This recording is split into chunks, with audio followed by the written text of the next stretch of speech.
You are about to enter the Ghostly Archives.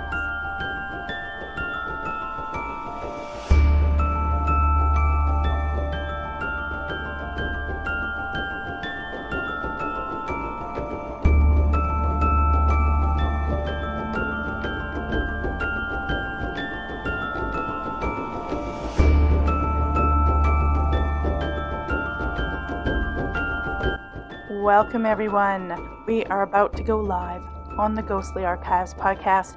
I have an amazing guest for you tonight, as usual. But while we're waiting for everyone to stream in, okay, I'm going to stop that intro. I just got to ask you a question, Kieran. Could you hear a double recording? No, it Okay.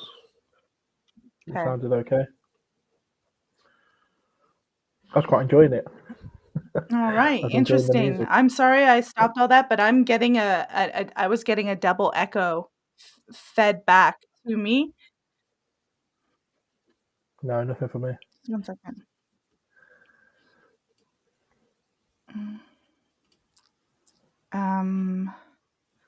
Yeah, all right. I'm just testing my speakers because I was getting this strange echoing sound. Like I literally had 2 of the songs coming back to me.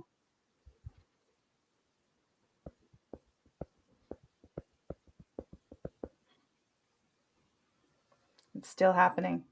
All right, guys, bear with me. I'm having some technical difficulties with my sound, and I'm getting an echo back, and that means you're hearing it too.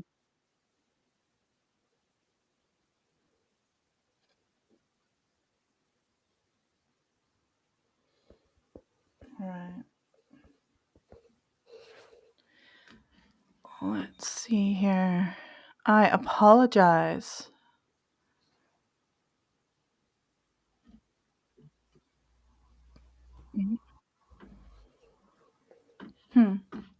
Okay.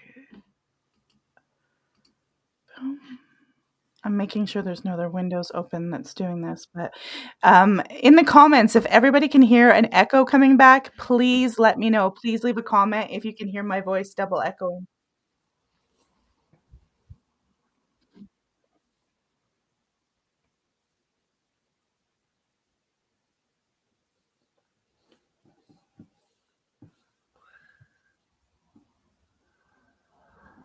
All right, I'm going to try that again because I had another window open.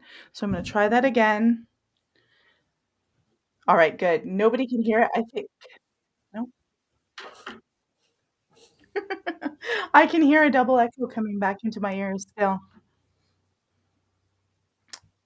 All right, so I don't know how I'm going to deal with this because it's going to drive me crazy. I'm going to get a mind virus, which is the topic of today's show. So, what I can hear.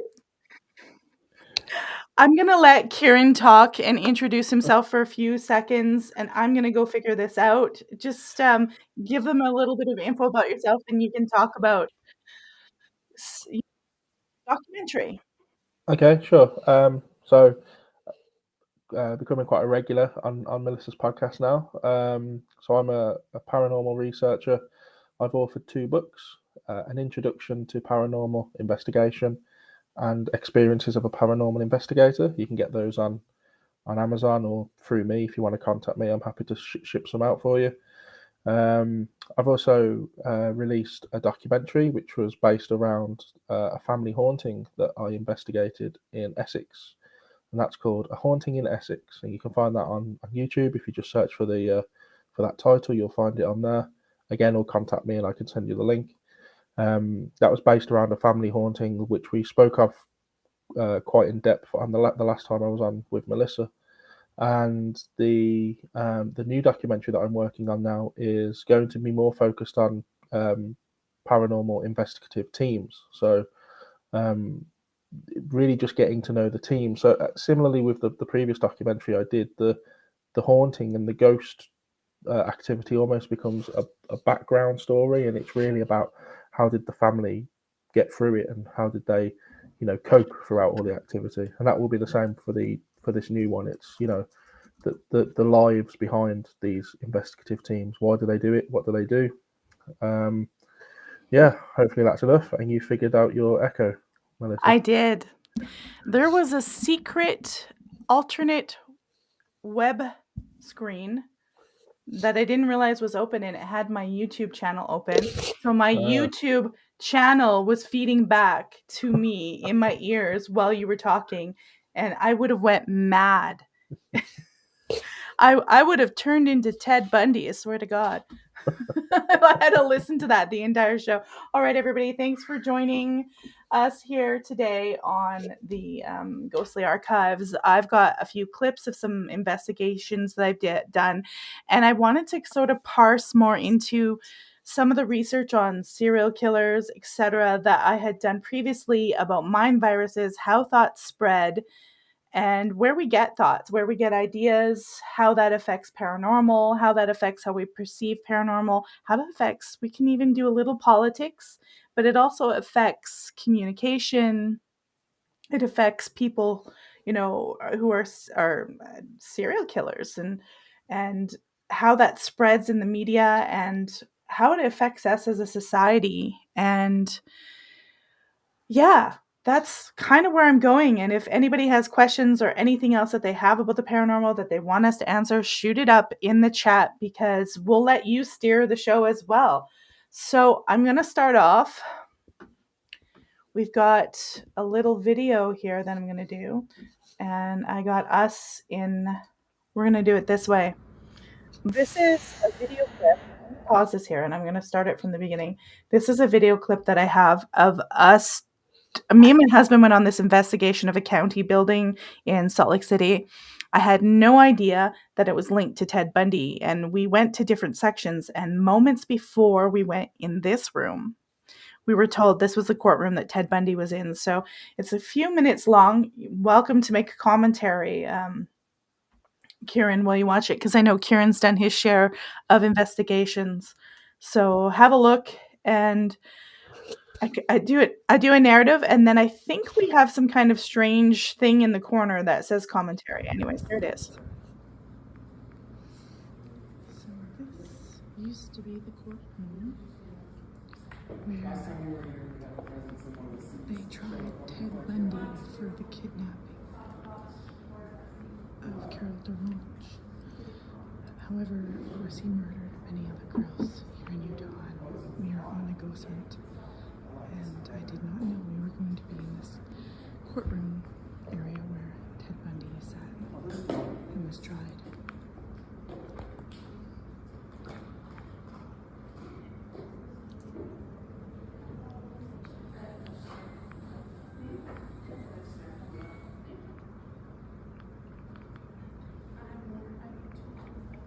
They've got all the special equipment in there.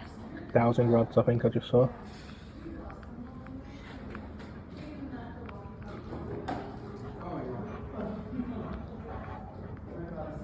I believe it's now a meeting for city council.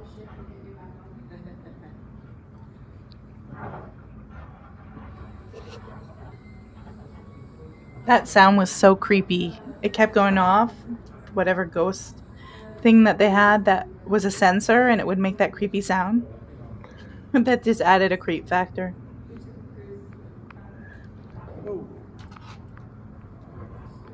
Get something.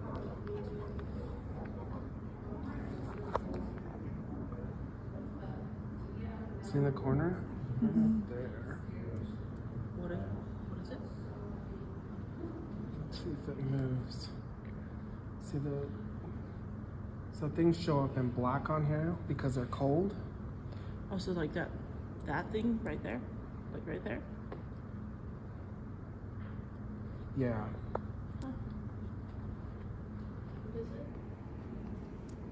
Did you find out what that was? I'm not sure. Okay, so here's an interesting part. I'm going to pause it. Somebody said a little bit after, and I don't think that it's in this clip, but they said that they saw a cat right in that area, which was interesting because we were up on the 5th floor. That was the first place we started. We stayed there for about an hour, and I hadn't really seen anything. I felt some areas were funny, and I wasn't really relying on any instruments, just how I felt. And I was walking around, and at one point by where these girls had been, they'd left, I saw a cat sitting there, and I thought, "Oh, it's really weird. There's a cat in this county building." And it was just like sitting like a cat would, and then it just sort of dissolved and disappeared. And I was like, I think I'm going crazy. And then I said something to my husband. He said, "Yeah, it's really weird around that area. I thought I saw something too." So I was like, "Don't say anything," because I'm not going to say anything, because mind virus, I don't want to Yeah. put that in Yeah. people's head, right? So we didn't say anything. And then when we're in this courtroom, what I felt was interesting, and I never told the team, and I hadn't told them to this day because I didn't want to affect how they were thinking. Someone was like, oh, it was just around when he was filming that. They said, "Oh, this is really strange. I think I just saw a cat walk by." And I thought, "Oh, it's following us." So that was what was interesting about that. And that's why I didn't say anything when I saw it. It kind of was there and then it disappeared. I thought, well, maybe I'm seeing things. I'm Yeah. going to keep this to myself and see what happens. I didn't expect anything to happen. We had gone to several places, and then suddenly someone else was like, "I just saw a cat." So that was something consistent. A lot of other things, there wasn't consistency, but to me, that was a little consistent because I hadn't told anyone except for my husband. So there you have it.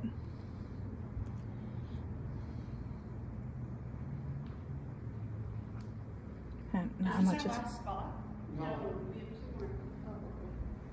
We're here till 1. Last spot is those tunnels. We go in the tunnels where Bundy. Now Bundy was tried in this courtroom here. Whole conversation like 30 minutes ago. Yeah, Bundy was tried in this courtroom, but they used the tunnels underneath the courtroom that went from the courtroom to the actual, from the jail to the city. I have a clip of that as well.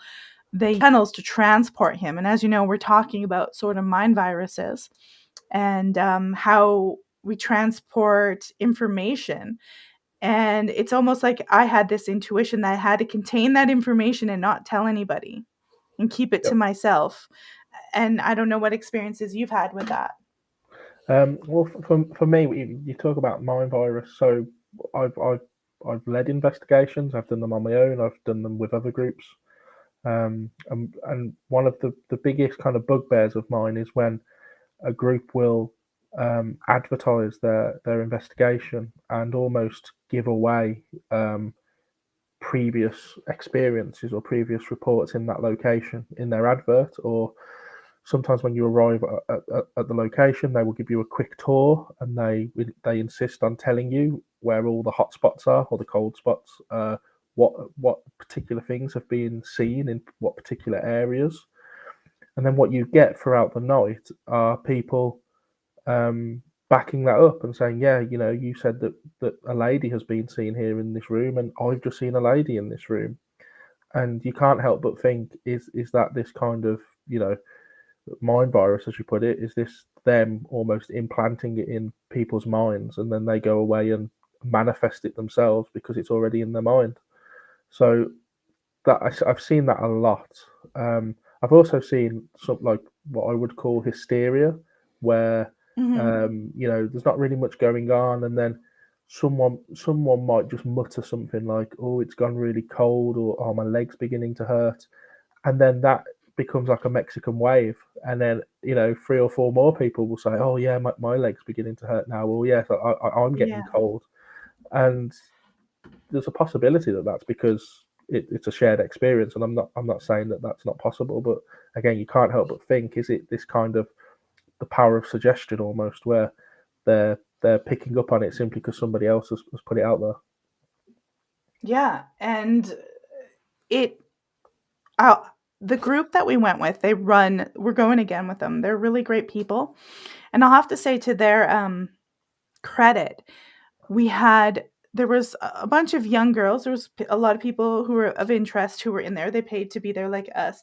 And they were standing there with those dowsing rods. Mhm. And they were trying to ask them questions, and they were moving. And the people who were running the thing told them that they were moving. They're like, you were moving the dowsing rods. And they were like, what? And they were. They said, we were watching you and we can see you're moving your body. Every time you slightly move your body, they said you're actually controlling the dowsing rod to do the answer unconsciously that you want. So you need to sit perfectly still and not do that. So it was really interesting. And sometimes I don't know if we do it on purpose. It's probably just an unconscious thing that most Uh, people do. But if you watch them with those dowsing rods, even if you just jerk a little bit, you can affect them.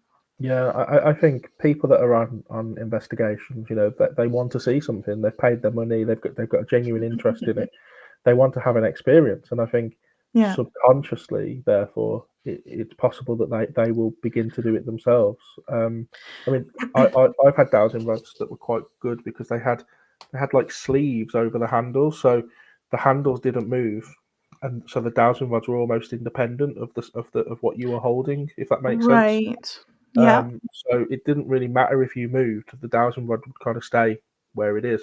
I always Hmm. found those to be more reliable if I ever did any That's, dowsing. and it's interesting. And while I was noting the sounds that some of the, I know they want to have the spooky theme. I totally get that. But some of the sounds that the machines, there was a couple things. There was that one machine, it was like a sensor. And every time it went off, it would make like a doo Yeah, doo spooky sound. And I was like, okay. I'm like, well, it is definitely creepy and like horror movie creepy. So it's sort of that itself can put something in your mind and you pull from the culture like, oh my God, it's like, an evil ghost, or you've watched a movie with that sound effect on it. So I was sort of noting that. For me, the biggest thing, because I look at everything in a historical context, was actually being and documenting a building that Ted Bundy had been in. And people are like, well, what's up with Ted Bundy? I don't know. It's some kind of weird synchronicity since I moved to Utah where I'm always getting people sending me information or just showing up at places and they're like, oh, it's Ted Bundy. And I started to do research and writing stuff with serial killers and it just keeps coming again and again. So when we were there, and I realized that it was where he had been tried in that courtroom. If you guys go to my TikTok, I have a video of, I do a little conversation. I talk about it. I show that clip, but I also show a clip of Ted Bundy going into that courtroom. Like I went into some archives, some news footage archive, and actually found him with a little bow tie on, walking up, and he was probably being indicted for kidnapping. And it's really interesting because I'm going to show you guys. We're going to talk about serial killers here and mind viruses. And some thoughts go like a pandemic, like they go all throughout the world. And during the 70s, 80s, and 90s, serial killers were like a little bit of a pandemic. And they really were. It was, I got an image here for you guys to have a look at. It's going to go over our faces. And it's the rise and fall of American serial killers. And this is the number of victims, but as you can see, in the 1950s, there's maybe 20, 50 victims, and by the 1960s, it's over 200. For the 70s, it's like 640. The 80s, it's like 830. It comes down again to like, I don't know, 780 in the 1990s. And then the 2000s, that's the 2010. It's below 200. Now it's even lower than that. Now they're saying that serial killers are almost non existent. Mhm. And so what happened? We talked about this before we came on, and I was talking about the creation of infrastructures like the interstate highway, but there was also the culture had changed about movies and the media played it nonstop. It was like a mind virus, and everybody was terrified for kids being kidnapped. And so Yeah, it was like, where does this come from? Where do these thoughts come from? Like, is it because we're still afraid of the big bad wolf? Like, why would they play? I know they want to inform you, but why would they play over and over and over and over and over again? Like, yeah. I think I guess I'm doing it now, but it's yeah. Well, this interesting is to it, isn't it? I see. think if you look at what's happened in recent years, if the media portray something over and over again, then it kind of hypes up the population, you know. And in fact, this is slightly linked, but one of the I run a monthly group where I have people come and give talks on paranormal, on conspiracies or whatever, and we had a guy come and talk about the War of the Worlds, the original, where they kind of announced it over the radio. They did the show, and the people, that supposedly went into panic and started committing suicide and all of that. This is what the media put out there. That people were moving house. That they were packing up all their stuff because they believed that aliens were invading the world, and actually that wasn't true. But you can almost argue that by putting it out there, that created panic in itself. So I think, you look at the height of it in the 80s when serial killers were at their height, and it was all over the media.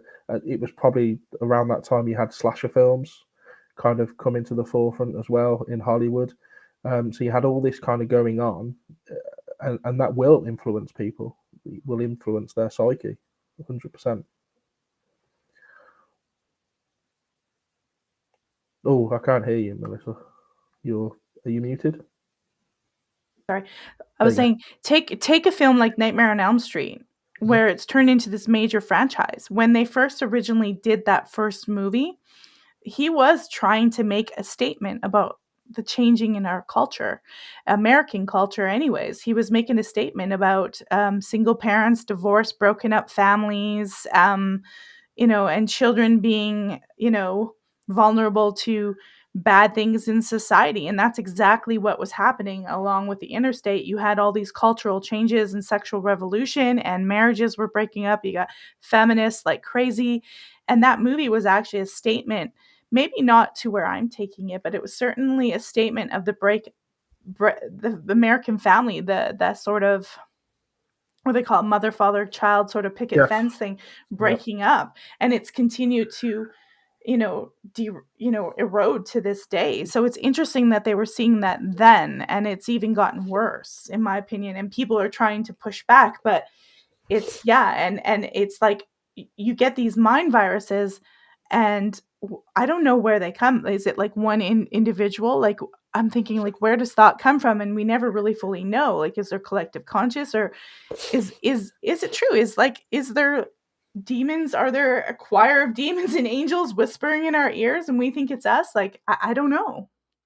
Well, I remember seeing there's this kind of thing where I can't remember who it was that said it, but it's nobody's thoughts are original was basically the idea behind it, and it was that every thought that you have, or every ideal that you hold dear to you, isn't original. Somebody else has had it in some form or another, and therefore you're just picking up on it. So a lot of people that think they're original in their thoughts, in their fashion, in things like that, they're actually not. And I think that goes a long way to kind of back up what you're saying there. That is there this kind of cloud. I mean, I tend to call it the collective consciousness. We spoke of it on the last show, where everything that we do, every single living being on this planet, every thought they have, every word that they say, kind of gets uploaded to the cloud, you could call it, and therefore it's accessible by anybody. We can pull from it, and you talk about people who claim to have written songs or written books through being kind of possessed or being influenced by spirits. Charles Dickens supposedly wrote a book after he died through I can't remember the guy's name, but this guy wrote a book and claimed Charles Dickens had written it through him. Interesting. So is he actually tapping into Charles Dickens, or is he tapping into this kind of collective consciousness and accessing the thoughts of Charles Dickens almost? Comment is loss of morality and empathy started in the 1970s. We also have someone who said that the Zodiac killer was one of the first serial killers they heard of. The first serial killer, I'll be honest with you, that I ever heard of was not American. It was an English serial killer called Jack the Ripper. Jack To the be Ripper, honest. yeah, everybody knows about him. Classic. Yeah, Yeah. I think in Yeah. this country we have like the Yorkshire Ripper. Yep. The Sutcliffe. I He think Peter died during the pandemic. Peter He died Sutcliffe. of He did. COVID. Yeah. Yeah. Peter Sutcliffe. We had Rose and Fred West, who Oh, would bury under the patio of their garden. yeah. So You we've had had a that fair Dennis share. Nielsen. He's like Dennis Nielsen. He's almost Yes, like the British Dahmer. Dharma. Real creeper, creepy, And maybe we had even the creepier. who was the doctor guy? That was he English? Oh, Um, that so, Harry or Henry something. yeah, I'm just because we've got we have a program in England called Gavin and Stacey. It's like a comedy show, Hmm. and all of the characters have serial killers as their last names. So you have like Shipman. That was it. Harold Shipman. Shipman. Yeah, yeah. Yeah, He killed countless, like a big number. yeah, yeah. We have a serial killer back in Canada where I lived. He was Robert Picton, the pig farm killer. Okay, You guys aren't okay. going to believe this. I've been finding out some news.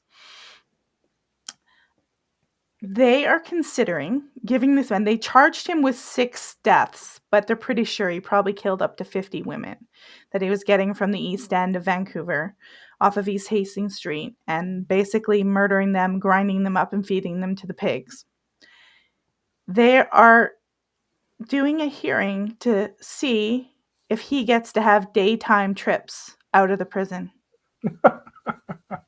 Wow. Oh, Canada. But yeah, at the same time, Canada is going to say that if you do hate speech, you could spend up to life in prison now. Or if anyone even thinks you might be doing hate speech or have the possibility to write it, you could do house arrest. They're trying to pass a bill. Like, this is how crazy we're in backup.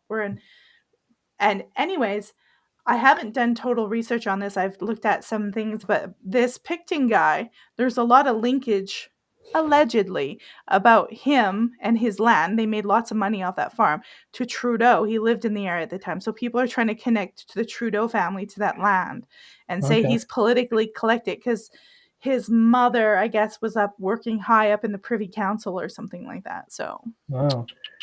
Always who links back knows? to other people, doesn't it? I told everybody Trudeau was a psychopath, and they laughed at me in 2015 when he got voted in, and well, here we are, almost 9 years later. We got Laura Antone. Welcome, Laura. She's here. She's been a guest on the show. She's here. Let's watch this footage that I have. I've got footage of. Oops, we're gonna pause it. Yeah, we're going to pause this footage and we'll play it. This is the underground tunnels that go from that county building that I was in that used to go to a jail. And the jail is no longer there. Ted Bundy, they use these to transport him.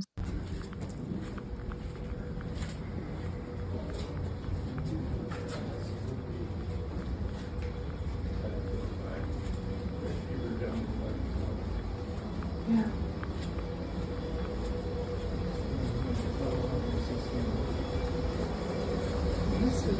It was very hot in there because of that piping, the steam pipes. It was incredibly hot.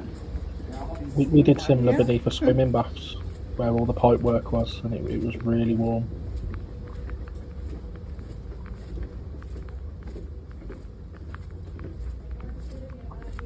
It's a few minutes long. I might fast forward it in a bit because it's about 3 minutes long, but a lot of people get spooked out by being under here. Across the street, all the way over to the library. But I had worked in a pulp mill. Time they tried Ted Bundy. Jail. It was the jail. Yeah. Okay. That's my voice. This is the courthouse.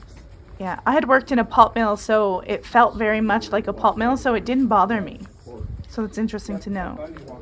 I think it's just being in a confined space. The hallway that Ted I Bundy think walked. will naturally make people feel a bit creeped out.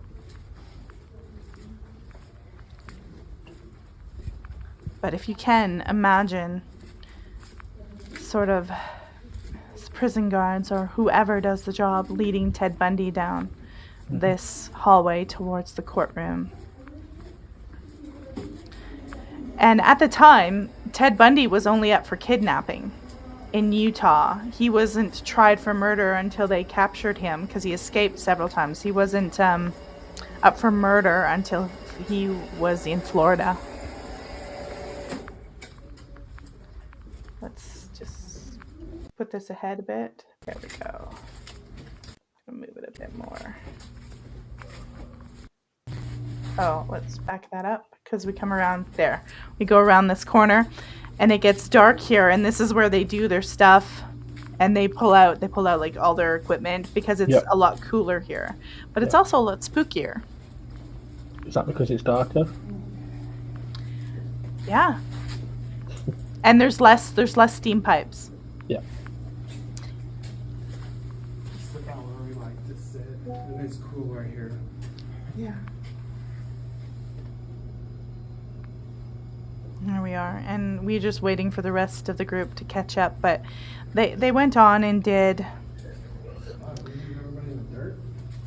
I think so.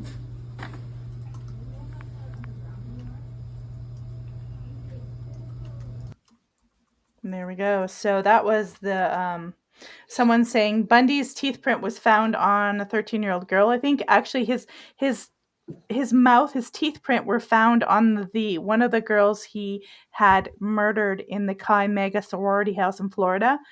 He had murdered 2 girls, and 2 other girls almost died. The teeth print was found on one of those girls, and then his last victim was the 13-year-old girl, Kimberly, which they don't really detail her death because it was horrific, and I think he might have slashed her throat.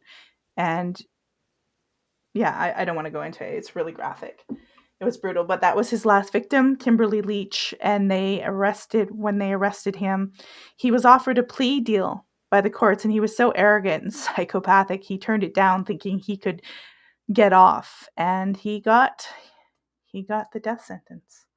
Really? So, yeah. And so that hallway is when we turned left and went down that dark hallway, that was just because it was a cooler area. If you kept going straight, you would have gone to an exit that went right up into the outside streets. And that's how they would have transported him. And then I'm going to say my biggest thing again about the machines that we were using and the testing was consistency of a message. I've watched other people's video footage in there, and everybody's getting completely different people on these machines talking that's supposed to be there. Like there's literally 10 different people with different names and different stories. So I think that was my problem with using those machines. Everyone's getting some different message, and I'm like, okay, well, which one is it? It's I mean, there's have you ever used a spirit box? They used one with the phone. They used an app with the phone there. Okay. I didn't use it. Yeah. So a spirit box is where it essentially keeps scanning radio frequency, so it just sounds like white noise. I mean, I've had some good stuff with it, but the one thing I've noticed with it is it's very open to suggestion. So we've had a large number of people sat around a spirit box, and people asking questions, how many spirits are here with us, and you'll hear something, and then one person will say it sounded like 6, and someone else will say, well, I heard 3, and then someone else will say, well, I heard 8. So you kind of get these, hearing almost what they want to hear, really, and so it's similar to what you're saying there. Everybody's kind of coming away with their own story, really. Well, and for me, it was like you could clearly hear what it said on the boxes, but everybody's there was different groups, right? There was groups would be at different areas at different times, and different groups got different people and different names. And I know there's a lot of people in the county building over the years, but they're not all haunting the county building. And I mean, it's just an underground tunnel where you'd be transporting people. It's not like anyone stayed there for an inordinate amount of time. So I thought, if there was a guard or there was somebody that hung around, I should get, if this is real, if it's accurate, I should get his name on the ghost box. And then somebody else 3 days later who comes and does an investigation should get the name too. And maybe someone might get something else, but multiple people should be getting a similar name. And you should be able to say, hey, look at this name keeps showing up. Yes. There's something there. It's repeatable. Yeah, I think I'm sure we touched on this in the last show, but I went on an investigation during the COVID thing, it was when they allowed us back out again for a bit. So we went on an investigation, and we How kind of them. yeah, yeah. And there were these people using these kind of mobile phone apps. It was something called Ghost Radar, I think, where it essentially it just spits out words, random words, and the people kind of in 10 minutes managed to create this whole fabricated story just off the words that this app was shouting at them. So it came out with girl. So they'd be going, oh, there's a girl here. Where are you? And then it would say like corner. So they go, oh, she's in the corner. And then it would say fire. Oh, fire. Oh, she burnt down. Oh, and when you actually look, there's no evidence of a fire ever happening in that building, and no little girls dying of burning to death. But because the app was spitting this out at them, they left like 10 minutes later thinking, right, that's exactly what happened, and they believed it. And I was just thinking, you can't just have this kind of free to use mobile app and think that that's genuinely finding paranormal activity. Yeah, and it would be interesting to look at those apps and see how they write the code. Like, is it listening to what you're saying? I don't Yeah, know. yeah. Like, I I think that's don't know how possible. they write the code. Yeah, I mean it's possible. Well, we the other day my son went to a birthday party that had a bouncy castle, and so I spoke about a bouncy castle, and then 2 hours later I had an advert for a bouncy castle on my Facebook. So we know that these apps or these phones are capable of listening to you. That's right. They are. I've got another video I'll share with you guys in a minute. I've got us down here. This is it's no longer Ted Bundy. But it's an interesting one. I'll pop it up in a second. I just had to share it as a thing. We'll pop it up. But yeah, it's true because someone said ghost apps on a phone. Yeah, they have apps that do like the ghost box. They have apps that do Ouija boards. They have apps for everything. But you really have to see how they're getting the information. Is there a pre-programmed array dictionary of words? I think so, Are they yeah. grabbing from some database of sound that's already there? Like if people understood how code was written, it would be interesting to see where are they getting all these sounds from, because it's not a radio. Are they tapping into some radios? I don't know how they're doing it. Spirit boxes can. So spirit boxes will Yeah. scan frequencies, essentially at FM frequencies, and Mm-hmm. so you'll be hearing snippets of like football commentary or songs Right. or whatever. And the idea is that the spirits can use those frequencies to communicate messages to you. So that makes me wonder how things are going to go. Like I know I've talked about how when we are doing communication, when we're spreading information, I do believe people get possessed, and I think thoughts are what they were calling kind of Satan whispering in your ear, and I think people can get possessed with thoughts. So if I'm sitting here and I have a thought and I don't have a phone, I don't have, a pen and pencil, I'm not allowed to mail anything, I'm just pretty much, I think Kieran might have froze up a bit. I'm just pretty I'm much. here, but my camera's just stopped working. No worries, no worries. I'm pretty much, isolated. It's hard for me to spread that thought, and I could be having really negative thoughts, or I could be having really positive thoughts. But now, if someone builds structures in which I can get that out, write a letter, a printing press, make a book, the internet now, TV, radio, and now I'm spreading that thought to other people, and it's going to depend where that thought came from and what's whispering it in my mind. And I mean, I do believe that people get possessed, and maybe we see it differently, and people who wrote the Bible seen it as an actual entity, or the angels that got, sent to hell with Lucifer because they were turning against God, and they see those as these, that's their explanation for all these kind of negative, depressive voices that infiltrate our mind. And so it's like, I'm always like, and I've read stuff politically, how something like communism can become this idea that spreads everywhere, and is now we're facing it in America, and it literally tears societies apart and does an authoritarian rule. And I'm always like, well, what's the antidote? And now we have algorithms and AI, and it's getting kind of bizarre how we're spreading thoughts. And I don't think a lot of thinking is very good today. No, And no, that's and right. I unfortunately I think our own, just like they spread maybe unknowingly serial killers on media, I think they're spreading something even more dubious. And I think the energy shifts somewhere else. And I mean, it's not just us who's spreading them, it's actual agencies, people who are supposed to take care of us, our Yeah, country. They're but I spreading them.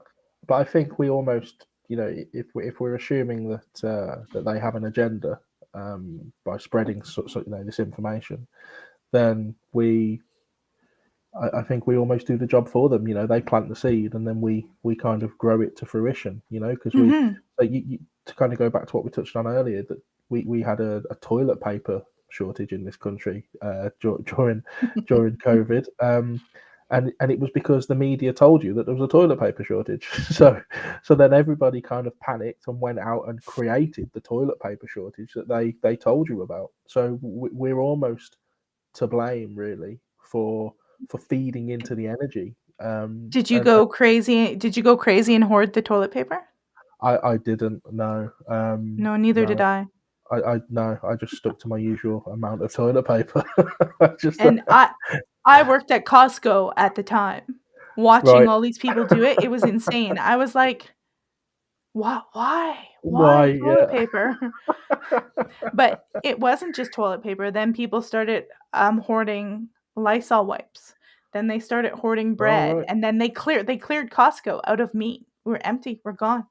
People Wow. went crazy. We didn't quite go that far. For here in this country, it was just toilet paper, as far as I'm aware. Oh, But I people mean, went crazy in my town.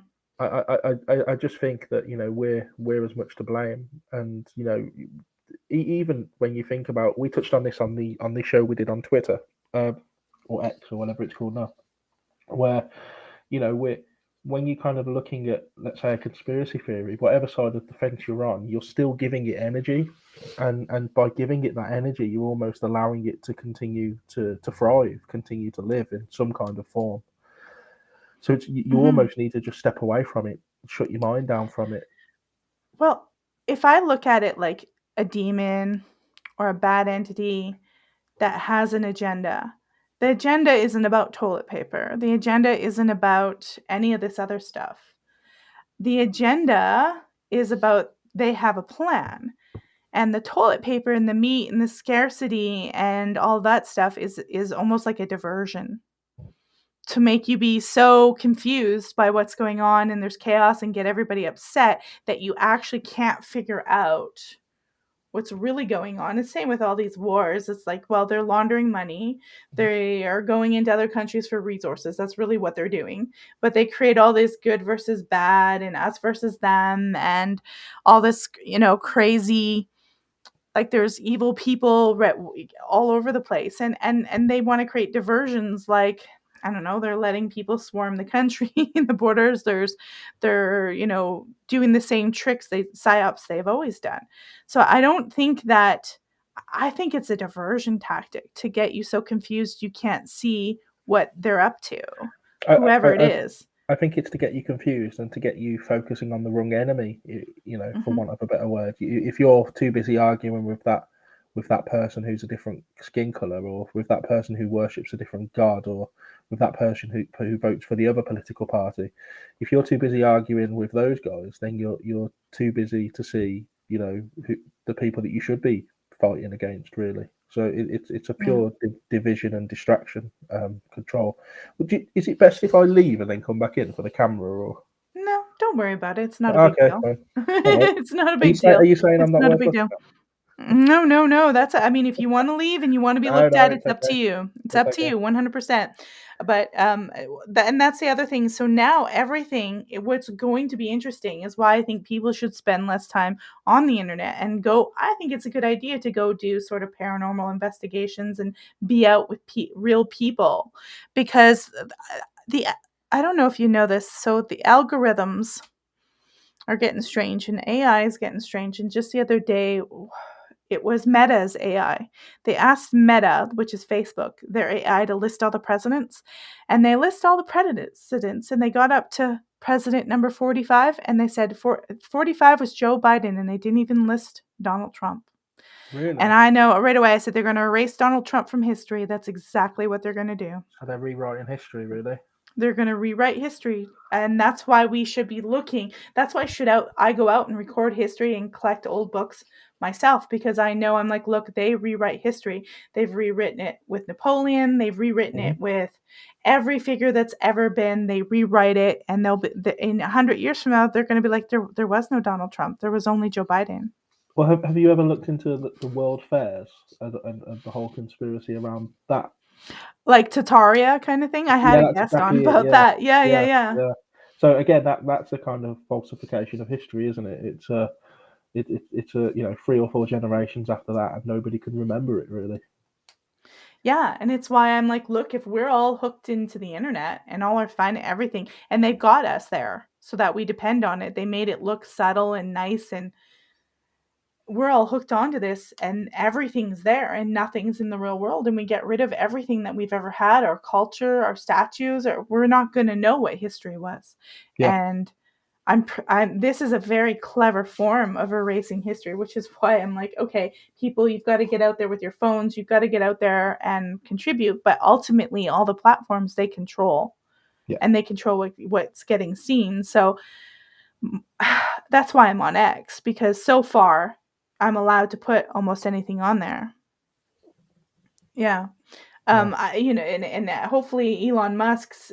So far, what I've seen of Elon Musk is he actually sees through a lot of the stuff, but you never know. Some people say he's what they call it. He's sort of in on it too. Yeah. Yeah, He's I don't know. another actor. I don't know, but it's questions like, what do we know? And even when we're doing paranormal investigations or we're writing about ghosts, like, people will say there's only so far we can go back and say, oh, was that person really murdered? Was someone really murdered here? There's chances are, if you go back 500-600 years, a peasant could be murdered and no one will ever know about it. Yeah. You know what I Yeah. mean? There's that high chance. So it's the same thing. I mean, I could be erased in a second and be non-existent. And I think that's why a lot of people are trying to become more spiritual and talk to God, because they almost feel like this whole internet and all these psychopaths are trying to create a fake heaven, like, a hierarchy of heaven. Well, I think the very word history has always interested me. If you break it down, it's his story, whose story. So it can clearly be rewritten and remolded to fit some, certain person's agenda. And what's really sad, go look back into Egyptian times. Look back to how the pharaohs operate things. And if you go and look in history, you'll see there was a pharaoh, Akhenaten. Yep. And he wanted to worship one god, the Aten, the sun god, which is very similar to what we kind of do. And he changed everything when he became king, and they were furious about that. And after he died, they tried to erase every existence of him. And I think that's what they're going to try to do with Donald Trump. Really? Yeah. Why not? I think it will be done with various aspects of what's going on now. They're going to try to erase Donald Trump and the American story, how America became free. Yeah. So people stay under their thumbs, like they used to. Yeah. So I think that's the depth of what's, and this went totally political. And I don't care. I don't care who you vote for, but you need to understand what the ruling elites are doing. It doesn't matter what party you're voting for. They're going to erase everything. So you don't see the real history of America. You're going to see some twisted, crazy thing. And they're just like, 45 was Biden. But I mean, it always reminds me of when the Nazi Party were burning the books. Exactly. To try and erase a version of history there. So I always kind of call that, we have in this country, they just brought through an online harms bill, which means that any kind of form of bullying or online, or if we were talking like this now, this under this bill, we could be punished for it. It's just another form of control, really. And again, like you say, it doesn't matter who you vote for. I mean, in this country, we had it during the COVID pandemic. a lady called Zoella Braverman, who was an MP, who basically tried to put a ban on protesting. Said we can't go out onto the streets and protest. Yeah. Imagine that. Imagine like banning people from going out and voicing their concerns. It's crazy. Well, if nobody listens to, that's the problem. There's still like a good chunk of, I hate to say it, white liberal women who listen to this shit. If nobody's listening to the rules, it's very hard to enforce them. Yeah. That's all I can say, people. Yeah. And they're going to try to take our guns here. We know they are, because they're psychopaths. But if nobody listens to them, and they're hiring like 87,000 IRS agents, all sorts of crazy stuff. If nobody listens to them, then it's going to be really difficult for them to do what they have to do. Yeah. Unless they nuke us. They may do that yet. Yeah, they may have their and bunkers. blame Russia. Yeah, they'll be like, it was the Russians, Russia. All right, so I've got one more video here, and it was one I just uploaded. I've got it on TikTok here, and it's of the Field and Gar House at Antelope Island State Park. We were there a couple months ago. It wasn't an official investigation. It's more of a history tour, but it's supposed to be haunted by people who used to work there. There's like people who work there have smelled like rose perfume that's not normally there, and there's a lot of reports of I don't know if it's children that are in there or a farmhand or something like that. But just to close down the show, this was a really impromptu show, guys. I apologize, but we'll watch this little video here. And I'll unmute it so you can hear it. Oops, Right, here I that's am. not the one. Let's do this again. Hi, this is There we Melissa go. Dawn from Ghostly Archives, and I'm about to take you on a little tour of Fielding Gar Ranch, which is located at Antelope State Park here in Utah. This ranch is about 174 years old, and it is reportedly haunted. This is like a blacksmith shop sort of area that we're in, and we felt some very strange energies in this one area. It felt a little heavier, especially when you first walked in, but it's really quite a fascinating building. This ranch was also operated by the LDS Church for a time, and I believe it was occupied right up until the mid-1980s. We've got a bedroom here with a little tricycle that's in the main ranch house, which a lot of the items are refurbished. They're not original, so I doubt the tricycle's original. Then we come into this area here. It's a dining room area.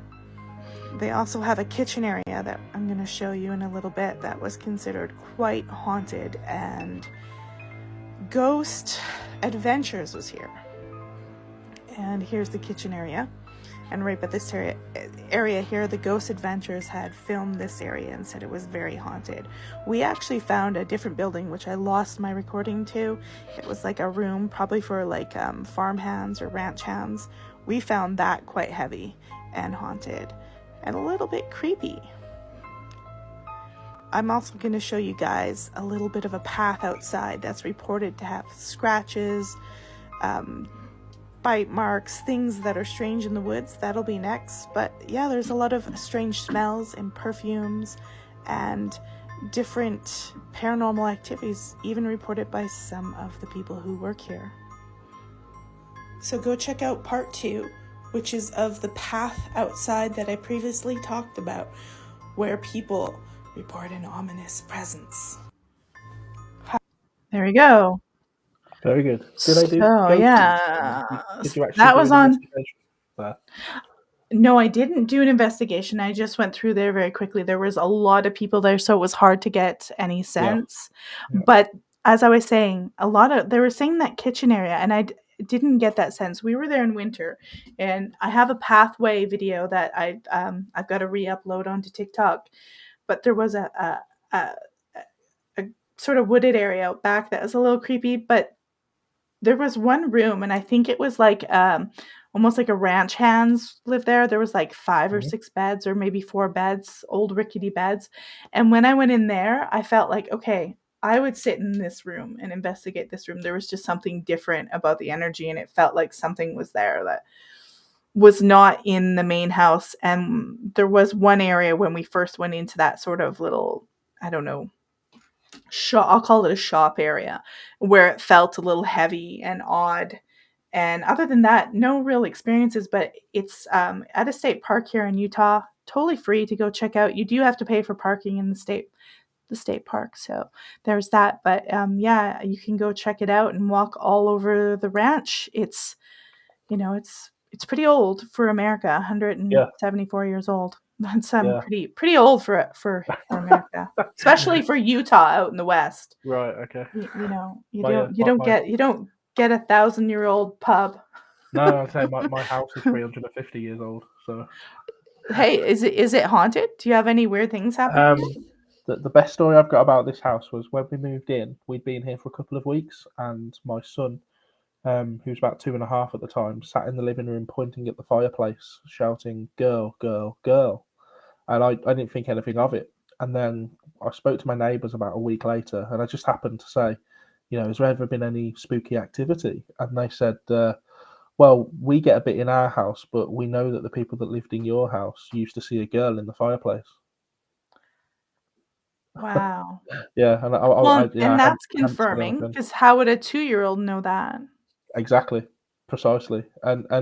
But to be fair, I mean, we do hear noises and the odd thing here and there. The telly has turned itself on by itself in the past, but I don't feel kind of scared here. Whatever it Right. is. I mean, probably the weirdest thing I've had was only about 3 months ago. So, my son was very ill. He was up in the night coughing, and my wife had got out of bed to go to him, and she kind of threw the duvet off herself, so it hit me on the head. She walked past me out of the room and into my son's room, and then about 5 minutes later, she came back in, got back in the bed, put the duvet over her, and then straight away threw it back over me, got back out the bed, and left the room again. So I'm kind of sat up saying, "What are you doing? You're keeping me awake."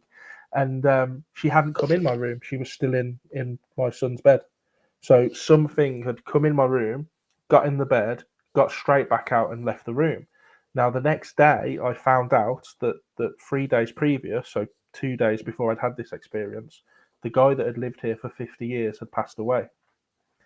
Oh. So whether I'm just kind of making it up in my mind, but I like to kind of imagine that he came back, got in the bed, realised, oh, this isn't my bed anymore. Got Oh my God, there's a man in here. yeah, yeah, Ah! got out and left. But I just find it weird that that was the only real big piece of activity that we'd had, and it was kind of 3 days after or 2 days after he died. That's interesting. When I was visiting England, I stayed in a friend's house she lived in a suburb area of England. And the minute I walked in, it's probably a few hundred years old. I don't know how old it is, but you could tell it was older. And the minute I walked into her house, I was like, "Oh, dude, I think this place is haunted." She didn't Yeah, say anything, but I kept feeling like somebody was watching me these tiny little stairs. It was so small compared to the house that I live in, and I felt like I was a hobbit almost, like I had to like crouch down in a lot of places because it was lower. And I thought, yeah, this place is totally haunted. I know it. And yeah, I was like, nothing outwards happened to me, but she told me that they had experiences. And later, it was around Christmas time, but I didn't have to have her tell me when I walked in. I was like, ooh, yeah, I can feel yeah, it. yeah, yeah. It There's was a lot of places like interesting. that. There's a lot of places like that in this country. All right. Well, is there we've already talked about an antidote for this stuff, but the thing is, for the bad thinking, for the thinking, it doesn't matter where you are, on a ghost hunt, watching the news, out to the grocery store, playing with your kids, out with your friends. There's got to be a way that you can center yourself no matter where you are, because it's not as easy as just go off the internet or go. We're not in a bubble. You can't be alone, and you have to be able to have a way to quiet down all the crazy thoughts that. And I feel like it's like when you see other people acting weird, you'll start feeling it, and almost like you have to do the same thing. There's like some compulsion there, and it's almost like we have to learn to separate ourselves from that. Yeah, I think it's having a self awareness. I think I think some people are more susceptible than others. And I think people that are pushing certain agendas or whatever know this, and they know that they'll they'll reel in certain individuals because of their susceptibleness. Um, I think really it's just having an awareness of what's going on, of Mhm. staying true to yourself. Don't kind of do something because someone else is. Don't try not to catch the virus, the mind virus, really. And But there's so it's many difficult. different mind viruses. Like Yeah. it's like waves. And we're constantly be hitting with waves, and it's almost like how good is your mind virus immune system?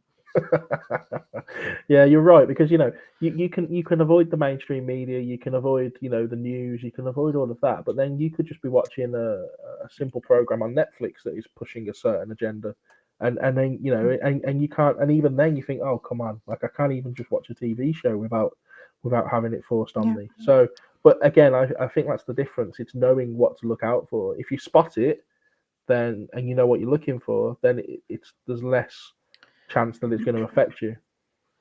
Do you think that, like, when we're absorbing stuff, there's a lot of propaganda around, there's a lot of stuff that's interfering with our thoughts, and I always had this idea that we're actually here, and bear with me, people, this is gonna sound crazy, but we're actually absorbing information and we're almost sending it back. You call it God, collective conscious, you call it what you want. We're reporting. And if they can control how we think and feel and see, we're kind of not really reporting like what's really going on. We're reporting the illusion that they're creating. We're not really kind of That's it. filtering the Yeah, truth.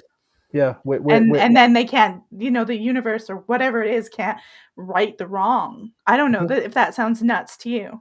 No, it makes perfect sense. It's something similar to what we've already said, isn't it? Where Mhm. we almost they plant the seed and we grow the plant for them. So Yeah. we're they're putting that energy out there and we're perpetrating it. We're continuing it. So I think you're absolutely right. The, if they put enough negativity out there into the collective consciousness, that then we will tap into that, and then we will put out negative energy ourselves, and then it becomes this kind of vicious cycle, And Yeah. some people claim there are Well, and entities that feed off I it or don't whatever. But I don't think it's just negative information. Like if they're doing something really bad and we're sitting there staring at a TV that's telling us Mhm. everything's all right. Everything's okay. Yeah. We are not looking at that there's a really big problem happening Yes. and source or whatever it is, we're going, no, look, everything's like, we're just like, oh, like Yeah. Yeah. drooling and Yeah. watching and thinking everything's fine. And whatever it is that we're supposed to be sending that message to is like, oh, okay, everything's fine. Yeah. It's again pure distraction tactics, isn't it? Yeah, Really. exactly. Um, but again, if you know what you're looking out for, then it's easier Mhm. to see through. Yeah, and you don't wanna be inundated by depressive stuff either. You wanna have to I think my husband does a lot have been trying to just clear away from that stuff. I think, Hmm. "Here, I got it. Let me know what you think, and then we'll wrap it up." And my husband has inspired me to think this way, like, if you just clear your mind, clear things out, and then you can come and look at stuff and see what really is rather than having your mind full of a whole bunch of mucky thoughts and crazy stuff. You kinda have to just, whew, get away and clear it out almost like so you can filter things properly. Yeah. Like I you've I gotta think have a so. tactic. Yeah. And that comes through meditation, or it comes through, just taking a break, going for a walk, having a holiday. You kind Mhm. of just want a bit of a blank canvas, don't you, within your Mhm. mind, You really, do. so you can, form your own opinions. Right, and so you can actually see, well, hey, and that's actually how that it actually all their shut down stuff, people went depressed, but I just went for a walk in the woods and I was like, this stuff is crazy. There's something wrong here. Yeah, It gave yeah, me time to think about how nuts it was. that's right. It Yeah. really did. All right, so I just want to let everybody know before we close off that Kieran does have books available on Amazon. So if you go into Amazon and type Kieran Woodhouse, you will find some of his books on paranormal research. And of course, Kieran, you mentioned your documentary project that you're working on. Do you know when that's going to be due out, or do you have I other think books? it will be at the back end of this year. I think Okay. we're going to spend the spring and summer on location with some of these teams Hmm. filming them. and then by the time all the editing's done and stuff, I think it'll be the back end of this year, realistically. All right, excellent. Well, I want to thank you so much for joining really at the last minute. Next week, I'm having Jaren Nish coming back, and we always have very good eclectic conversations with Jaren and Nish. I also have, I have Anthony Tyler coming on, and he runs a podcast called Black Hoodie Alchemy, and I think we're going to be talking about some weird serial killer mind stuff, possession. He's got a really unique perspective. Chris Matthew is coming on the 20th. He is doing a really good documentary on NDEs and perception, and he runs the podcast and the network Forbidden Knowledge. So join that. And on the 26th, we've got a Bigfoot researcher, Blake Dusher, coming on the show. So don't miss that. And I'll remind you guys, take care, and we will see you later.